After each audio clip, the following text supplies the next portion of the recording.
The much-awaited SEBI order is out on Growpital on late evening 26th of April 2024. The link to the order is in the description, and I'm afraid I don't have good news, but don't shoot the messenger. Let's recap though. On 29 Jan 2024, SEBI via an order froze bank accounts of Growpital, saying that it is running operations of a CIS collective investment scheme without having registered, so it is illegal. Growpital challenged with a writ petition in Rajasthan High Court in March. Rajasthan High Court asked Growpital to go to SAT, which is the Securities Appellate Tribunal. SAT did not stay the SEBI order. I repeat, it did not stay the SEBI order, but asked Growpital to present a proposal for day-to-day operations to SEBI in view of the fact that Growpital is dealing with perishable crops. The hearing with SEBI happened on the 22nd and 23rd of April, and SEBI was to pass an order on the 26th of April.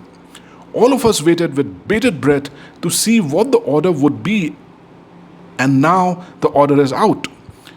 Those of you who have watched my earlier videos know this much till now. Now the new story begins.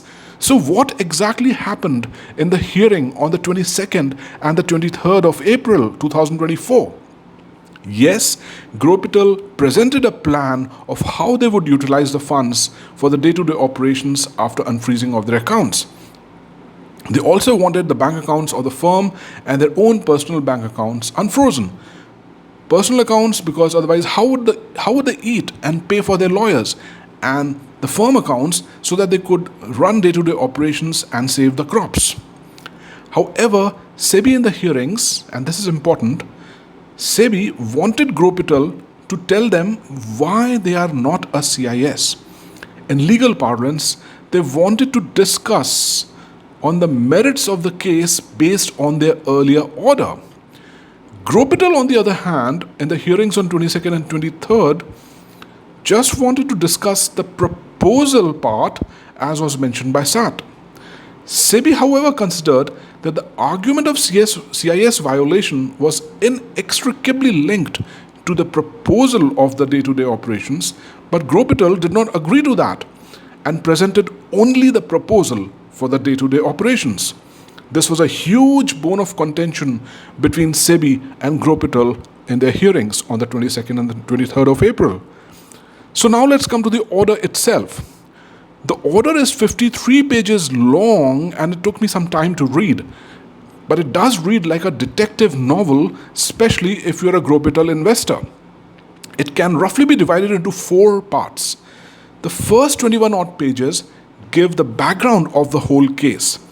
The initial SEBI order, what all communications took place with Growpital, and a summary of the arguments made by Growpital in its appeal to the High Court against the SEBI.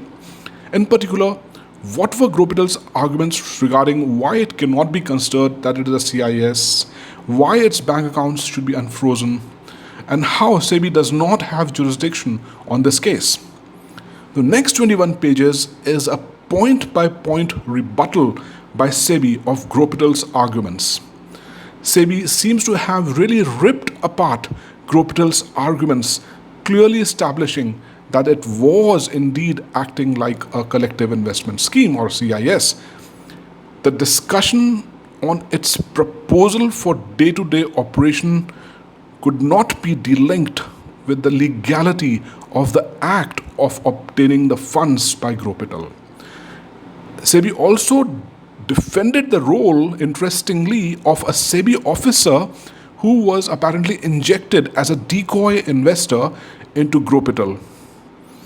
Anyway, this rebuttal is clinical and merciless. The next 10 pages, which is the third part, is an assessment of the proposal submitted by Growpital to SEBI. The proposal itself has been ripped apart, and several questions have been raised by SEBI on past revenue generation and future projections. Even the amount asked to be unfrozen in bank accounts is put into a debatable figure. Growpital's request to assign a SEBI officer to oversee the use of funds has also been rejected on the grounds that the existing proposal itself has several discrepancies. Finally, last couple of pages mention the order and that mentions that only the personal bank accounts of Rituraj and other designated partners would be unfrozen. Growpital's accounts will remain frozen. The hearing with SAT will now happen on the 21st of June. It will be a long, cruel summer for all of us existing investors. Now let's see what are the conclusions that can be drawn from the order. The first conclusion is that Growpital is considered an illegal CIS. So clearly Growpital is in violation according to SEBI. The second conclusion is that the argument that the existing investors will get hurt because of SEBI's actions has no basis. SEBI thinks it is protecting the current and the prospective investors. The third conclusion which I made was that the proposal made by Growpital for day-to-day operations is extremely flawed, has inconsistencies, and has already raised several doubts over past revenues and future projections. And this is serious stuff because it's casting a dark shadow on the entire operational business of Growpital. The next conclusion, of course, is that only the personal bank accounts will be unfrozen for the designated partners. The company accounts are still frozen, so no saving the crops. And the next hearing will happen with SAT, the Securities Appellate Tribunal, on the 21st June 2024, which seems like a long way to go. So there's no relief. I leave you behind with the situation as claimed by Growpital in the SEBI order while SEBI was mentioning the backgrounds. Growpital claims that the total capital contribution received by the LLP entities was approximately 192 crores until January 29, 2024, and out of this 149 crores has already been allocated towards farming activities. And given the current disruption of the farming operations, the entire allocated capital contribution of approximately 149 crores is at the risk of being written off. This, ladies and gentlemen, is our money getting lost.